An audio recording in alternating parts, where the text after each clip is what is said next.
लाल लहू काला कारोबार।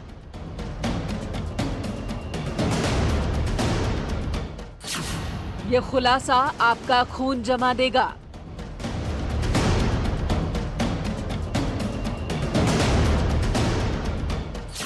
लखनऊ से जोधपुर तक खूनी खेल।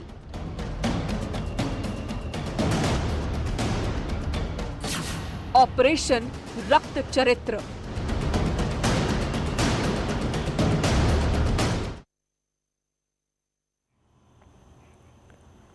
ये खुलासा आपकी धड़कनें बढ़ा देगा, क्योंकि ये खुलासा खून से जुड़ा हुआ है। वो खून जिससे जुड़ी है आपकी जिंदगी, वो खून जिसके बारे में कहा जाता है रक्तदान महादान। लेकिन अब इस खून में मिलावट हो रही है, खून के नाम पर मौत की बिक्री हो रही है, और मौत बेचने का नेटवर्क किसी एक शहर तक सीमित नहीं है, कई राज्यों तक फैला है। देखिए, कहां से लाते हो ब्लड? किसके यहाँ से? थोड़ा तेज बोलो। Blood centre Jaipur. City blood centre Jaipur. किसको देते हो यहाँ पे? Manav charitable blood bank Lucknow. Narayani blood.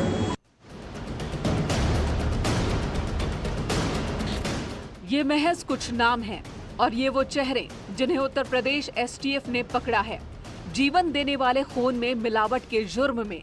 लेकिन यहाँ सवाल बड़ा है, क्या गिरोह में सिर्फ 7 लोग थे? क्या जिन ब्लड बैंक्स के नाम आरोपी बता रहे हैं, क्या सिर्फ वही ब्लड बैंक्स मिलावट के इस खूनी खेल में शामिल हैं? ऐसा बिल्कुल नहीं है। इंसान की नसों में दौड़ने वाले लहू में मिलावट कर लाखों की कमाई कर रहे इन 7 आरोपियों की गिरफ्तारी के बाद यूपी एसटीएफ के निशाने पर उत्तर प्रदेश के 137 ब्लड बैंक्स हैं। ये नेटवर्क कई स्टेट्स में चल रहा था और इसका एक एंड जो राजस्थान से यूपी तक फैला था, इसको एसटीएफ ने बस्ट किया है। उत्तर प्रदेश एसटीएफ ने गिरोह के पास से मिलावटी खून के 302 पैकेट्स बरामद किए और 7 आरोपियों की गिरफ्तारी की। एसटीएफ की गिरफ्त में आए नौशाद को गिरोह का मास्टरमाइंड बताया जा रहा है, जो कि राजस्थान के जोधपुर में लैब टेक्नीशियन रहा है। एक नौशाद नाम का व्यक्ति जो रामकोला का रहने वाला है, वो ये पूरा रैकेट चला रहा था। पहले वो जोधपुर में एक ब्लड बैंक में लैब टेक्नीशियन के रूप में काम करता था। उसने ही ये पूरा नेटवर्क डेवलप किया है। अब देखिए कि खून में मिलावट का पूरा खेल होता कैसे था। अब तक सामने आई जानकारी के मुताबिक सबसे पहले ब्लड डोनेशन कैंप लगाने वाली संस्थाओं से 60 गांठ की गई। डोनेशन के जरिए आधे से ज्यादा खून को दर्ज नहीं किया जाता था। इस ब्लड को गत्तों में रखकर उत्तर प्रदेश लाया जाता था। यहाँ खून में मिलावट की जाती थी। खून में सलाइन वाटर मिलाया जाता था। 1 यूनिट को बढ़ाकर 2 यूनिट कर दिया जाता था। जो भी ब्लड चैरिटेबल इंस्टीट्यूशंस द्वारा लिए जाते थे, उन इंस्टीट्यूशंस के लैब टेक्नीशियन से मिलके रिसीव्ड ब्लड को ये डाइवर्ट कर दिया करता था। उत्तर प्रदेश में मिलावटी खून से जुड़ा ये कोई पहला मामला नहीं है। साल 2018 में भी इस तरह के गिरोह का खुलासा हुआ था, तब भी कई आरोपियों को पकड़ा गया था। Bureau report, news 18। जांच में सामने आया है कि राजस्थान में डोनेशन कैंप के जरिए इकट्ठा किए गए खून को गत्तों में डालकर यूपी लाया जाता था। मतलब ये कि कोल्ड चेन भी मेंटेन नहीं की जाती थी, जबकि खून को निश्चित तापमान पर रखना जरूरी है। इतना ही नहीं, यूपी लाने के बाद उसमें सेलाइन वाटर मिलाया जाता था। यहाँ आपको ये समझना होगा कि सेलाइन वाटर क्या होता है, वो आपको हम बताने जा रहे हैं ग्राफिक्स के जरिए। आसान भाषा में अगर बात करें तो सेलाइन वाटर नमकीन पानी है। वैज्ञानिक भाषा में कहें तो वो पानी जिसमें सोडियम क्लोराइड मिला होता है। जब शरीर में सोडियम की मात्रा कम होती है तब सेलाइन वाटर दिया जाता है। ये सेलाइन वाटर इतना खतरनाक होता है कि अगर इसे खून में मिला दिया जाए तो लाल रक्त कणिकाएं यानी कि रेड ब्लड सेल मर जाती हैं, जिसका नतीजा ये होगा कि खून जमना बंद हो जाएगा। जाहिर है, अगर सेलाइन वाटर मिला खून किसी मरीज को दे दिया गया तो उसकी जान भी जा सकती है। देखिए, ब्लड बैंक में जो ब्लड निश्चित तापक्रम पे रखे जाते हैं, जो पीआरबीसी होता है, जो ब्लड दिया जाता है, ब्लड ट्रांसफ्यूजन होता है, वो 2 से 8 डिग्री सेंटीग्रेड पे रखे जाते हैं। प्लेटलेट का टेम्परेचर रूम टेम्परेचर पर रखा जाता है। एफएफपी -40 -60 पर रखा जाता है। तो यदि तापक्रम में व्यतिक्रम होता है तो ही बहुत काफी नुकसान होता है ब्लड का। लेकिन यदि किसी अज्ञात व्यक्ति के द्वारा जो गलत हाथों में आकर ब्लड बैंक में छेड़छाड़ की जाती है, उसमें डाइल्यूएंट मिला दिया जाता है, ब्लड 2 बैग का 3 बैग बनाया जाता है, तो ये तो अपराध की श्रेणी में आता है और निश्चित रूप से ये मानवता के प्रति बहुत ही बड़ा अपराध है। तो अभी तक मिली जानकारी के मुताबिक गिरफ्तार किए गए आरोपी राजस्थान के तुलसी ब्लड बैंक, जो कि जयपुर में है, pink city blood bank, red drop blood bank, Gurukul blood centre, Mamta blood bank, Manavta blood bank, Churu में स्थित शेखावटी ब्लड बैंक से सांठगांठ करके खून यूपी लाते थे और ब्लड बैग पर फर्जी अस्पतालों के स्टिकर लगाए जाते थे। इन बैग को 700 से 800 रुपए में लखनऊ लाया जाता था। इसके बाद यूपी की करीबन 137 ब्लड बैंक को सप्लाई किया जाता था या फिर इनसे सांठगांठ की जाती थी। दरअसल 137 ब्लड बैंक वो हैं जो यूपी एसटीएफ के टारगेट पर हैं। लखनऊ, उन्नाव, हरदोई, बहराइच, कानपुर में भी कालाबाजारी की जानकारी मिली है।